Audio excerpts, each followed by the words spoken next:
গ্রামের আয়রনযুক্ত কলের পানিকে কিভাবে ১০০% ফিল্টারিং করে পরিষ্কার ধবধবে সাদা পানি বানিয়ে ফেলবেন? খুব বেশি কিছু না, ৩টা প্লাস্টিকের ড্রামের সাথে আপনার পানির ট্যাঙ্কিটাকে কানেক্ট করতে হবে। প্রয়োজন হবে বেশ কিছু পাথর এবং সিলেকশন বালু। বিশ্বাস করুন, যারা গ্রামে বসবাস করে তারা খুব ভালো করে জানে যে সেখানে সাপ্লাইয়ের পানি না থাকায় টিউবওয়েল থেকে মোটরের মাধ্যমে ট্যাঙ্কিতে পানি উঠানোর কারণে প্রতিনিয়ত আয়রনযুক্ত লাল পানি ব্যবহার করতে হয়, যেটা দিয়ে গোসল করলে চুল এবং মাথার ত্বকের ক্ষতি হয়, খেলে পেটের সমস্যা হয়, রান্না বান্নাতেও সমস্যা হয়। তো প্রথমে বলে দিই, ১০০ লিটার পানি ধারণ ক্ষমতা সম্পন্ন ৩টা ড্রাম নেবেন ভিডিওতে দেখানো প্রসেসে। প্রত্যেকটা ড্রামের উপর থেকে ৭ ইঞ্চি নিচে একটা হোল করবেন আর নিচ থেকে ৩ ইঞ্চি উপরে আরেকটা হোল করবেন এবং তার সাথে সংযুক্ত করে দিবেন পাইপ কানেক্টর। আপনারা ২ ইঞ্চি অথবা ৩ ইঞ্চি পাইপ ব্যবহার করতে পারেন। এই পাইপ কানেক্টরের ভেতরে একটা ম্যানুয়াল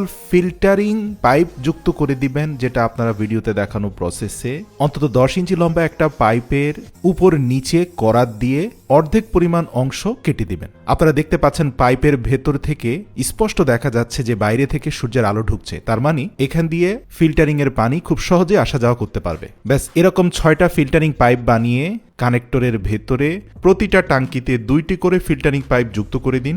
এটাকে 3 স্টেজ ফিল্টার কোর বলা হয়।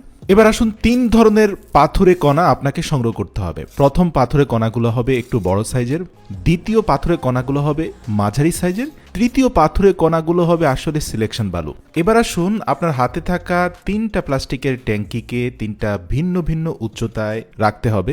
সবচেয়ে উপরে থাকা প্লাস্টিকের ড্রামের উপরের অংশের সাথে দ্বিতীয় প্লাস্টিকের ড্রামের নিচের অংশটা পাইপের মাধ্যমে কানেক্ট হবে।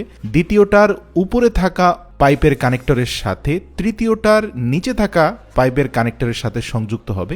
সর্বশেষ ড্রামের উপরে থাকা পাইপ কানেক্টরের সাথে ট্যাঙ্কির উপরে থাকা পাইপ কানেক্টর সংযুক্ত হবে। ব্যাস, মোটামুটি এবার আপনার কাজ শেষ। আপনাকে এবার সর্বপ্রথম ট্যাঙ্কির নিম্নাংশের সাথে সাপ্লাইয়ের পানির কানেকশন করতে হবে। যেহেতু সাপ্লাইয়ের পানির পাইপটা অনেক সরু হয়, এজন্য আপনাকে কনভার্টার ইউজ করতে হবে। মনে রাখবেন, কোথাও যেন লিকেজ না হয়। আপনার সংগ্রহ করা প্রতিটি পাথরকে একটা জালির উপরে স্থাপন করে ভালো করে স্পিডি পানি দিয়ে ধুয়ে নিন, যেন কোনো ময়লা আবর্জনা না থাকে। ছেঁকে নিয়ে সবচেয়ে বড় বড় পাথরগুলোকে সর্বপ্রথম পানির ড্রামে নিয়ে ভরপুর করে দিন। মাঝারি সাইজের পাথরগুলোকে দ্বিতীয় ট্যাঙ্কিতে।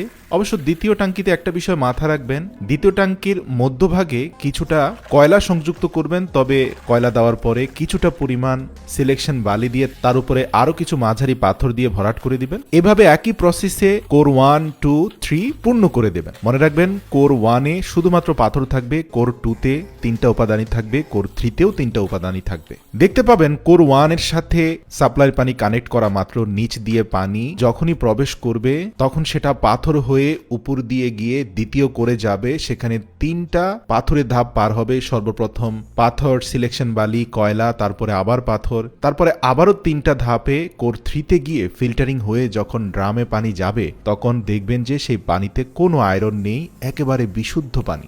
স্টার্টিং এর 2-3 ঘন্টার পানি কিছুটা অপরিষ্কার হতে পারে, যেহেতু আপনি ড্রামে নতুন করেই সবকিছু ইনস্টল করেছেন। তবে 2-3 ঘন্টা গেলেই দেখবেন 100% বিশুদ্ধ পানি আসা শুরু হয়ে গিয়েছে, যেটা পুরো 1 বছর ধরে টিকে থাকবে। কষ্ট করে এই 3টা ড্রামকে প্রপার ওয়েতে আপনার পানির ট্যাঙ্কির সাথে কানেক্ট করে দিতে পারলেই গ্রামের বাড়িতে 24 ঘন্টা ফিল্টারের পানি ব্যবহার করতে পারবেন, যেখানে আয়রন থাকবে না, পানির ক্ষারীয় উপাদানও নিয়ন্ত্রিত থাকবে। যে পানি খাওয়ার জন্য নিরাপদ, গোসলের জন্য নিরাপদ, এমনকি রান্নার জন্য শতভাগ নিরাপদ। প্রিয় দর্শক, ভিডিওটি এতটুকু পরিমাণে উপকারী মনে হলে আপনার প্রিয়জনদেরকে দেখাতে অবশ্যই শেয়ার করবেন।